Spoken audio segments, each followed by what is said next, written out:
مشرکین مکہ رسول کریم صلی اللہ علیہ وسلم کے بارے میں معاذ اللہ باتیں کرتے تھے تو حضور اللہ کے دیے ہوئے علم سے انہیں جان لیا کرتے تھے۔ ایک دن وہ باتیں کر رہے تھے تو باتیں کرتے کرتے نا مشرکین مکہ نے عجیب بات کر دی، نادان تھے نا، جانتے نہیں تھے، عجیب بات کر دی، کہنے لگے آہستہ بولو کہیں محمد صلی اللہ علیہ وسلم کا رب سن نہ لے، آہستہ بولو، اونچی بات نہ کرو، کہیں مصطفیٰ کریم علیہ السلام کا خدا سن نہ لے۔ تو اللہ نے آیت نازل کر دی، فرمایا نادانو وَأَسِرُّوا قَوْلَكُمْ، ابھی جہارو بھی، آہستہ بولو یا اونچا بولو۔ اور شارحین نے مفسرین نے لکھا ہے نہ بھی بولو، آہستہ بولو یا اونچا بولو، یا بے شک تم کوئی بات زبان سے ادا نہ بھی کرو، انہ علیم بذات الصدور، رب تو تمہارے دلوں کے حال جاننے والا ہے، اسے تو پتہ ہے تم نے سینے میں کیا چھپایا ہے، حسد چھپایا ہے کہ رشک چھپایا ہے، عداوت چھپائی ہے کہ محبت چھپائی ہے، اسے تو پتہ ہے، اسے خبر ہے، اس لیے کہ وہ نظر ہی تمہارے دل پہ رکھتا ہے، اسے پتہ ہے تمہارے اندر کیا ہے۔ ہم لوگوں نے نا اپنی سارے معاملات دنیا داروں سے، لوگوں سے، یاروں سے، دوستوں سے وابستہ کر لیے۔ ہمیں تعریف بھی بندوں سے چاہیے، ہمیں اچھے ہونے کا جو ڈگری ہے وہ بھی بندوں سے چاہیے، ہم بندے بڑے نیک ہیں یہ بھی لوگ کہیں تو پھر ہم مطمئن ہیں، ہم صحیح راستے پہ چل رہے ہیں یہ سند بھی بندوں سے چاہیے۔ ہر بات پر اعتماد خلق، ہر وقت لوگوں پر ہی دھیان، لوگوں پر ہی توجہ، لوگوں کے معاملات ہی ڈسکس کرنا، بھئی یہ تو تیرے ذمہ ہی نہیں، تجھے تو کہا گیا ہے کہ وَمَن يَتَوَكَّلْ عَلَى اللَّهِ، تو اپنے رب کی ذات پر بھروسہ کر، فَهُوَ حَسْبُهُ، وہ تیرے لیے دنیا میں بھی کافی ہو جائے گا، آخرت میں بھی کافی ہو جائے گا، وہ تیرے لیے کافی ہے تیرا رب رسول۔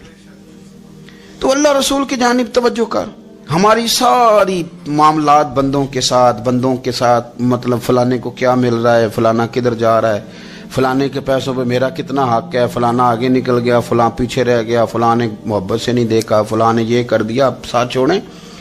یہ تو ہر وقت تو ذکر آپ کو اللہ کا کرنا تھا، یا ایھا الذین آمنوا اذکروا اللہ ذکرا کثیرا وسبحوہ بکرۃ واسیلا، یہ جو آپ ہر وقت بندے کر رہے ہیں یہ تو آپ کو حکم ہی نہیں ہے، آپ نے تو ہر وقت اللہ اللہ کرنی تھی، تو جو کام کرنے کا تھا وہ چھوڑ دیا، جو نہیں کرنا چاہیے تھا اس پہ بحث شروع کر دی، پھر دل کے اندر مد و جزر خراب ہوتے ہیں، قلبی واردات بگڑ جاتی ہیں، حسد پیدا ہوتا ہے، انسان کو لالچ پیدا ہوتا ہے، انسان حریص ہو جاتا ہے، انسان لوگوں سے عداوتیں پال لیتا ہے۔ کبھی ایسا کام نہ کرے۔ شہد بڑا میٹھا ہوتا ہے، عرب کے اندر ایک درخت پایا جاتا تھا، ایلوا اس کو کہتے تھے، اس طرح ہمارے ہاں نیم نہیں ہوتی، کڑوا ترین اس کا ذائقہ ہوتا ہے، اور آپ کچھ دیر اس کو پانی میں ڈال دیں تو پانی بھی سارا کڑوا ہو جاتا ہے، چونکہ اس کے خمیر میں رب کریم نے کرواہٹ رکھی ہے، اور حکمت ہے، اس کرواہٹ کا بھی اپنی جگہ فائدہ ہے۔ لیکن حضور سید عالم صلی اللہ علیہ وسلم نے ایک مثال بیان فرمائی، اور وہ بڑی سمجھنے کی ہے۔ حضور مثالیں دیتے تھے تو کمال ہو جاتی تھی، بڑے سے بڑا ان پڑھ بندہ بھی اس کی روح تک بات اتر جاتی تھی۔ کریم محبوب علیہ السلام فرمانے لگے کہ اگر ایلوا درخت کے کچھ ٹکڑے شہد میں ڈال دیے جائیں نا تو شہد سے زیادہ میٹھی چیز کوئی نہیں ہوتی۔ تو حضور فرماتے ہیں کہ وہ ایلوا کا درخت جو ہے وہ شہد کو بھی بگاڑ دیتا ہے، اس میں کرواہٹ پیدا کر دیتا ہے، حالانکہ وہ بڑا میٹھا تھا، اپنی جگہ اس کی مٹھاس میں کوئی کسی قسم کی کمی نہیں تھی، لیکن وہ ایلوا کے درخت نے اسے بگاڑ دیا۔ اللہ کے محبوب فرماتے ہیں جس طرح ایلوا کا درخت شہد کو تباہ کر دیتا ہے نا، اس طرح حسد آدمی کے ایمان کو تباہ کر دیتا ہے۔ ایمان بڑی میٹھی چیز ہے، بڑی حسین چیز ہے، لیکن جب حسد آ گیا نا، حسد ہے کیا؟ حسد بندوں سے نہیں ہوتا، یہ سمجھ لیں۔